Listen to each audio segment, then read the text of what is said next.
रत्नागिरी जिल्हा बँक गेली अनेक वर्ष 15% लाभांश देत होती, परंतु गेल्या सभेत बँकेचे अध्यक्ष डॉक्टर तानाजीराव चोरगे यांनी सभासदांना 30% लाभांश देण्याचं केवळ वचनच दिलं नाही, तर ते यद्दा पूर्ण करून दाखवलं। यामुळे सहकार क्षेत्रामध्ये रत्नागिरी जिल्हा बँकेनं जागतिक विक्रम केला आहे। या बँकेची आणखीही काही वैशिष्ट्ये आहेत। बँक सतत 13 वर्ष अ वर्गामध्ये आहे।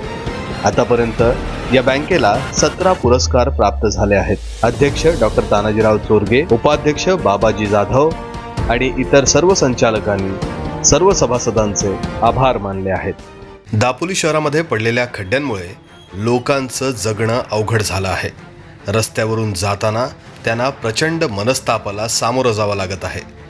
गाड्यांचं तर नुकसान होतच आहे, शिवाय जीव जाण्याचा धोका देखील आहे। याविरोधात मनसेनं आवाज उठवला आहे।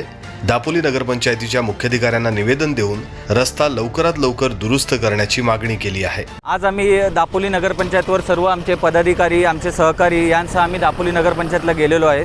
त्यांना आम्ही निवेदन दिलेलं आहे आणि त्यांना आम्ही जाब विचारला की हे खड्डे आता हे काय फक्त पावसाळ्यात पडलेले नाही आहेत, हे पावसाच्या आधीपासून खड्डे पडलेले आहेत। पण नगरपंचायतवाल्यांचं असं म्हणणं होतं की आम्हाला निधी मिळत नाही, आमच्याकडे निधी नाही, आम्ही कसे कामं करायची, किती कामं करायची। या नगरपंचायतचा एवढा हलगर्जीपणा चालू आहे की त्या कर्मचाऱ्यांचे, सफाई कर्मचाऱ्यांचे द्यायला यांच्याकडे पैसे नाही आहेत। 2-2, 3-3 महिने पगार नाही आहे।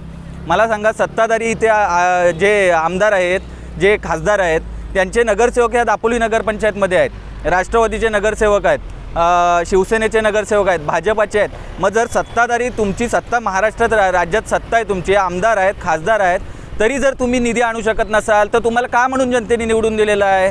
नगरसेवकाचं काम असतं की आपल्या पक्षांच्या नेत्यांकडून, वरिष्ठ लोकांकडून, आमदारांकडून, पालकमंत्र्यांकडून निधी घेऊन यायचा।